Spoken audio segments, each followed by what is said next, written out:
ত্রিপুরা তপশিলি জাতির সমন্বয় সমিতিनि লुवाजोंबाय अद्वैत मलबर्मनि फिल बिसि साराथिसा आसेमा सालनो रोगसावै मथनि हावनोबो कायसा पान्दा खलायजाका मानजाका हास्तिनि कसां मन्त्रि एबा ত্রিপুরা তপশিলি জাতির সমন্বয় সমিতিनि हास्तिनि काजखौ रतन भौमिक ति कसां एमएलए সুদন দাস মল্ল বর্মন 1914 সালের 1 জানুয়ারি কুমিল্লা জেলার বামনবাড়িয়া সাব ডিভিশনের গোকর্ণঘাট গ্রামে জন্মগ্রহণ করেন।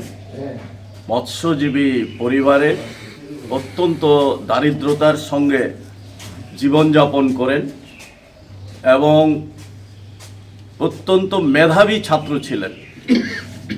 উনি দারিদ্রতার জন্যে পড়াশোনা করতে পারেননি। ম্যাট্রিক পাস করেন প্রথম বিভাগে, কিন্তু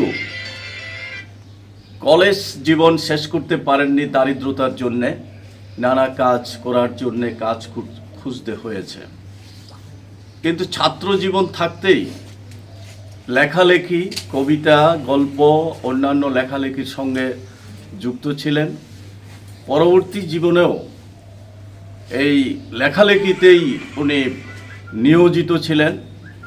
একাধিক সংবাদপত্রের সঙ্গে উনি যুক্ত ছিলেন। নবশক্তি, দেশ, যুগান্তর, আনন্দবাজারের মতো পত্রিকার সঙ্গে উনি যুক্ত ছিলেন। বিভিন্ন গল্প ইত্যাদি লিখেন এবং সর্বশেষ তিতাস একটি নদীর নাম এই সাহিত্য লেখে বাংলা সাহিত্যে খ্যাতি লাভ করেন। চিরস্মরণীয় হয়ে রয়েছেন এবং থাকবেন। জলজীবীদের, দরিদ্র, নিপীড়িত, দলিত অংশের মানুষের জীবন জীবিকা, সামাজিক অবস্থা, অর্থনৈতিক অবস্থা এত নিখুঁতভাবে বাংলা সাহিত্যে কেউ তুলে ধরতে পারেনি, যা অদ্বৈত মল্ল বর্মনের লেখার মধ্যে দিয়ে প্রকাশিত হয়েছিল। সেই অদ্বৈত মল্ল বর্মন বেশি দিন উনি বাঁচতে পারেননি। নানা সংকটে এবং শেষ পর্যন্ত অসুস্থতা হয়ে কলকাতায় উনি 1951 সালের 16 এপ্রিল মৃত্যুবরণ করেন মাত্র 37 বছর বয়সে। এই সময়ের মধ্যেই উনি তার প্রতিষ্ঠা করে গেছেন এবং বিশেষ করে দরিদ্র, নিপীড়িত মানুষ, জলজীবী মানুষ, দলিতদের সম্পর্কে যে তাদের জীবন জীবিকা নিয়ে যেভাবে লিখেছিলেন, আজকেও এই দরিদ্র, দলিত, নিপীড়িত মানুষ তাদের যে অবস্থা, সেই অবস্থার ইতর বেশি উন্নত হয়নি। এটা যেমন দেশ ভাগের পরে এখন তিতাস বাংলাদেশের সীমানার মধ্যে আছে, আমরা তার কাছাকাছি, আগরতলা থেকে খুব বেশি দূর না।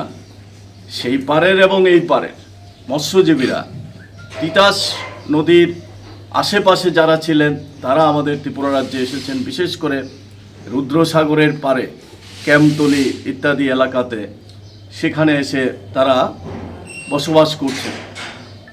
তাদের জীবন জীবিকা উন্নতির প্রশ্নে যে উদ্যোগ নেওয়ার কথা, সেই সময়ে দেশ ভাগের পরে যারা এই রাজ্যে এসেছেন তাদের জন্য সেই পরিকল্পনা গ্রহণ করেননি, যার ফলে প্রচণ্ড অর্থনৈতিক কঠিন অবস্থার মধ্যে দিয়ে জীবন জীবিকা শুরু করতে হয়।